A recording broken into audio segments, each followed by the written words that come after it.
The Laws of Ascension, Chapter 63, Wolf. Are you okay? Where'd you get stabbed? Leora asks Vera worriedly. I'm fine. I was stabbed in the back, but Torvin gave me a potion to stop the bleeding and numb the pain. Then he bandaged the wound. I can barely feel it now, so it won't be a problem for tomorrow's matches. Vera replies. So how exactly did Vera get stabbed? King Eldrin asks. We ran into Ragna, the Stone Bears' leader's daughter. She, and the Stone Bears for that matter, have always had it out for me. But this time she took it too far. She threatened Vera with a knife to her throat. After I half convinced and half threatened her, she let her go. But then she stabbed her in the back right away. After that, I knocked her out. Then I took Vera to Torvin to patch her up. Lorik replies, What was that about beating up a mage? Cyrilda asks, causing him to smile. Right, I took Ragna to her father after dropping Vera off. As I'm sure you know, he's a 4th-tier mage. I beat him up and made him pay me compensation. Lorik replies, How did you beat a mage, especially a 5th-tiered one? Leora asks, concerned. I took advantage of his anger, plus he had to hold back. We were at his compound, so he couldn't go all out. Otherwise, he'd destroy his own home. Not to mention, he had gathered his minions.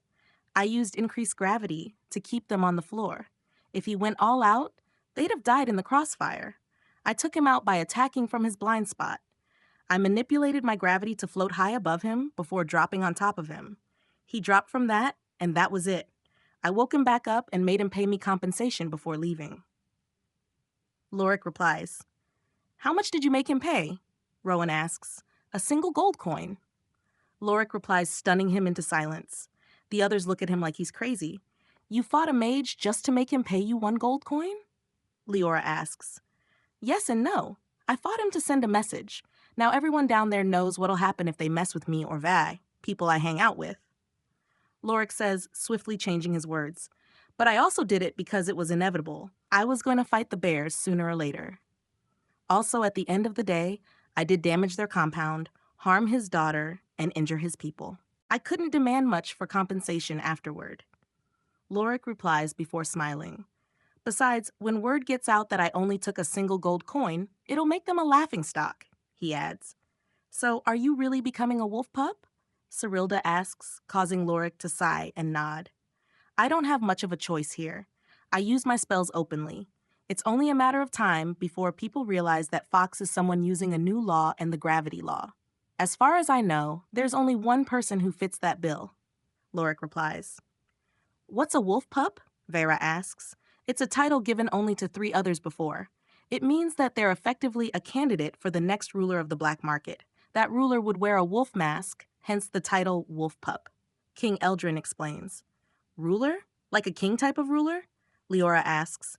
Yeah, currently Torvin and Soren, who runs the arena and its hunting dogs, are the rulers. But they're looking for someone to take over now that they're getting up there in age. Lorik replies, What's more, we've agreed to help secure the identity of these wolf pups. All wolf pups tell us their identity and check in every month. This way we monitor them and ensure that the black market won't overstep its bounds. King Eldrin explains, We also keep their identity a secret from others. We'll even cover for them if they get found out.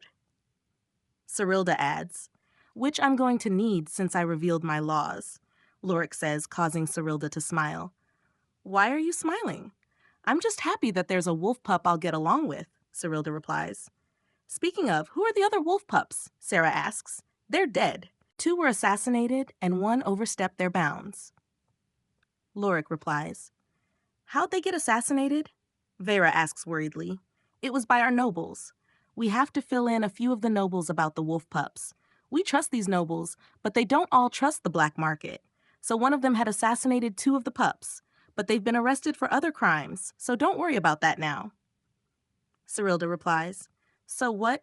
You're now a prince of the black market? Leora asks, causing Lorik to sigh. No, there's no land, so it's not a kingdom. Besides, it doesn't work that way. I'll only lead the black market's strongest powers if I become wolf. But I have no intention to do so. I only accepted the position to cover my identity. Lorik replies, I thought Torvin and Soren both wanted you to become wolf? It doesn't sound like a bad deal, so why do you not want to do it? Vera asks. It's too much work. Besides, I'm still looking for what I want to do with my life. Getting a house out in the woods and living a quiet life doesn't sound too bad, Lorik replies. Why do Torin and Soren want you to become wolf? King Eldrin asks. No clue, but they've been trying to convince me to accept it for a few years now, Lorik says with a sigh. Couldn't they force you to accept? I'm sure they wouldn't have a problem with that, Leora asks. They could, but they know I'd do a shit job just to spite them if they did. Besides, forcing me to do that isn't really their style. Lorik replies with a crooked smile. On another topic, are you four ready for tomorrow? King Eldrin asks. Yeah, as I'll ever be, Sarah replies. I've been better, but I'll manage, Vera replies half-jokingly. I'm excited, Lorik adds. Same, and Lorik, Rowan says before turning to face Lorik. How effective is that acupuncture you used before? He asks, surprising Lorik. Are you interested in it? Lorik asks, causing him to nod. He already asked me, but I only know of it. I have no idea how to perform it, so I told him to talk to you. Cyrilda adds, Do you still have that body measuring device, Master? Lorik asks, causing her to nod. She takes the device out and hands it to Lorik. He puts the bracelet on before squeezing the grip. A golden 7 appears in the air above it. You jumped up by an entire number. King Eldrin says, his voice tinted with surprise. I didn't think acupuncture was so effective, Cyrilda adds. Its effect depends on the poisons you use. Lorik replies, causing Leora to spit out her tea. Did you poison yourself? She asks, half shouting. Yeah, but it's not the first time, so don't worry. Lorik replies while waving her off. You use poisons in acupuncture? Rowan asks, surprised. Yep, but they have to be opposing poisons. When I did it before, I used one that burns and another that freezes. They fought each other in my body, refining and strengthening it. You water them down first, as injecting the raw poison into you would likely kill you. But my body could only handle it for an hour before I started spitting up blood. Lorik replies before turning to his sister. And for your information, I took the antidotes at that time, so it was very safe and controlled. You still shouldn't be poisoning yourself, she says, causing him to shrug. Anyway, Rowan, if you want, I can perform it on you, but it will hurt and you'll have to endure it. Lorik says, causing Rowan to slowly nod his head. I'll think about it. He replies, Are there side effects to acupuncture? Vera asks. It depends on how you use it. It was created as a way to treat people. It can be used to reduce pain and supposedly treat diseases. But I only use it to refine and strengthen myself. But unless I do it again in 4 or so months, there won't be any side effects. Lorik replies. Why 4 months? Leora asks. If I don't wait that long, my body will break under the strain of the second one's poison. If that happens, it'll make my body weaker instead. Lorik says, causing her to sigh. Well, I'm going to go back to my dorm. I have a lot of work to finish. I'll definitely be there tomorrow, though. And we will talk about this again, Leora says while getting up and leaving. Great, Lorik says as she leaves the room. Master, are familiars allowed to participate in the tournament? Lorik asks while turning to face Cyrilda. They are not. This tournament is here to show off the skills you mages possess. Since the nobles can buy powerful familiars with gold, they can't use them in them. There are other tournaments where they can participate, though. Cyrilda replies. Speaking of familiars, does Leora know about Nixfang? Sarah asks. They met when Nixfang woke me up. Leora tried and failed, and Nixfang got tired of watching. So she came out and pressed her paw on my stomach to get me off the couch. Lorik replies, Now that things between you and your sister are good, what do you say we work on getting you to sleep in an actual bed? Cyrilda says. How about no? I'm fine with couches. Lorik replies, Why do you insist on sleeping on couches? Vera asks, causing Lorik to shrug. My therapist said it's because of trauma and regrets.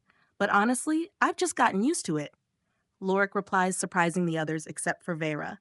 You've been to a therapist? Rowan asks. Yeah, but it's been a few years since I last went there. Torvin insisted I go, but once the therapist said I was good, I left. Lorik replies. Wait, a therapist said you were good? Are you sure they were a good therapist? Cyrilda asks, half jokingly. Hey, I may seem a bit crazy to you, but down there in the black market, I am considered very sane. Lorik tells her, causing her to start laughing. All right, that's enough. We've got work to do, and you four have matches to prepare for. Good luck.